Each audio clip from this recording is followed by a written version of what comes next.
هاي، عاملين ايه؟ اهلا بكم في حلقه جديده من جلوينج اب. انا حبيبه ندى. بقالي فتره كبيره مش بعمل فيديوهات بس عشان امتحاناتي، فحبيت اقول كده في الاول. فبما اننا في اجازه نص السنه انا قررت اعمل الفيديو ده لثانويه عامه، متاكده ان محدش هيقولكوا الكلام ده. فيلا بسرعه بقى علشان ما ضيعش وقتكم. اول واهم نصيحه بجد هي ان كفايه فيديوهات. هتستغربوا من اللي انا بقوله ده لان انتوا بتشوفوا الفيديو بتاعي، بس بجد كفايه. كل ما تلاقوا حد بيقول لكم افضل طريقه لمذاكره ماده كذا، افضل طريقه مش عارفه ايه، بتجروا عليه على طول.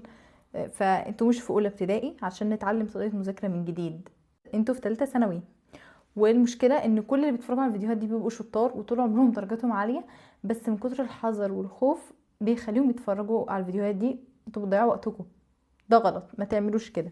فانت مش محتاج غير انك تذاكر اللي قدامك بطريقتك وبس.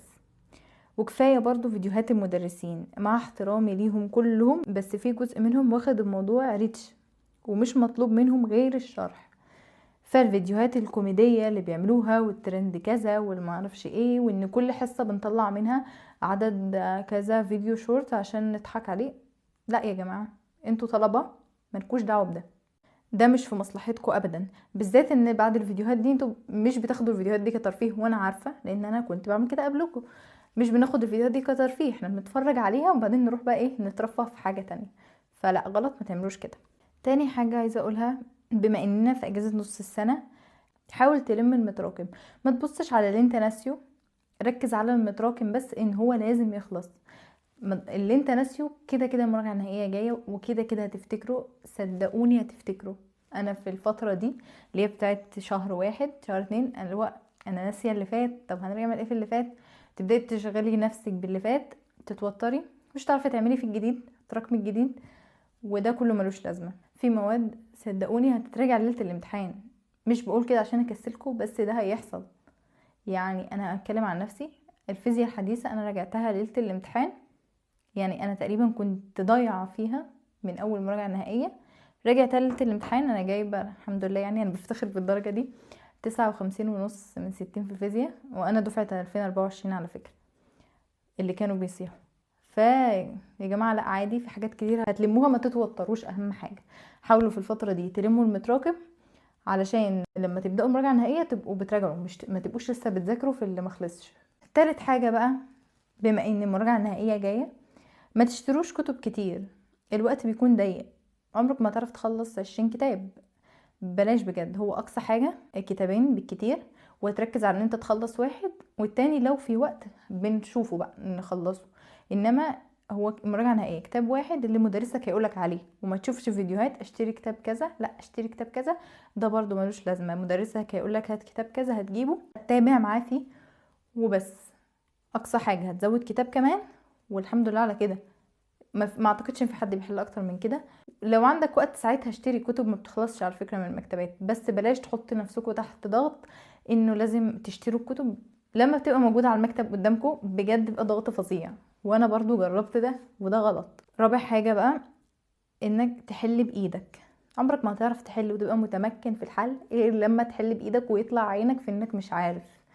ما تتفرجش على فيديوهات وخلاص، انك قاعد تشوف مثلا 10 فيديوهات مدرسين خايف يفوتك حاجة، مع ان هو نفس المنهج.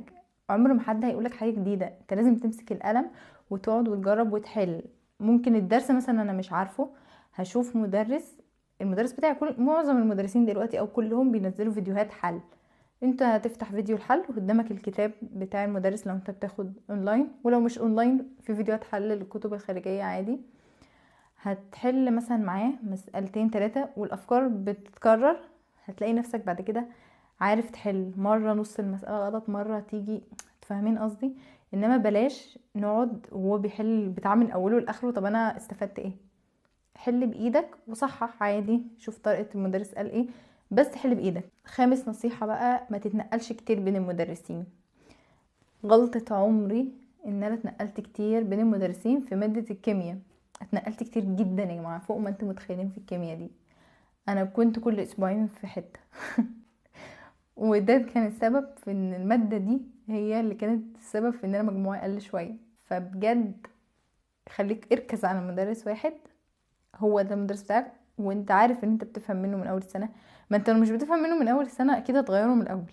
بلاش تشتت نفسك كتير، اثبت وحل بايدك وركز مع نفسك. حتى لو المدرس ده نص نص، انت بقيت خلاص اوريدي في المراجعه النهائيه، مش لسه هنغير بقى. بلاش تغير مدرس دلوقتي خالص. اخر واهم نصيحه مني ليكو من واحده مجربه ده وشايفه ده، وهي ما تسمعش كلام صحابك. ما تسمعش كلام صحابك نهائي، حتى لو هما ملايكه. لو انتوا كده، لو اخوك التوأم معاك في ثانويه عامه ما تسمعش كلامه. الثانويه عامه بتغير النفوس بشكل انتوا مش متخيلينه ولا عمرك هتتخيلوه، وهتتفاجئ.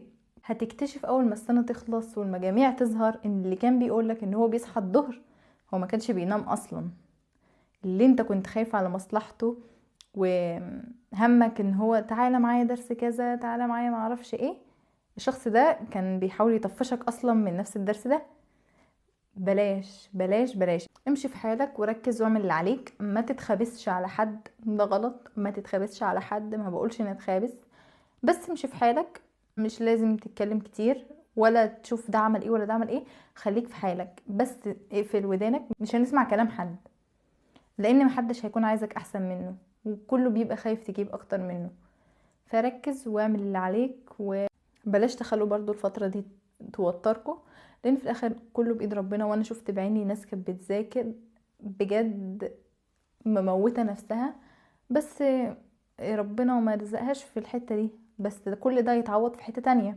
وشفت العكس مع ناس تانيين كانت مذاكرتهم كويسة عادية، مفيش حد برضو بياخد وهو ما عملش حاجة، بس التانيين كانوا اكتر ودول جابوا برضو. فانتوا اكيد فاهمين ان ده رزق بايد ربنا، وفي الاول وفي الاخر مش هيجيلكوا غير الحلو ليكوا.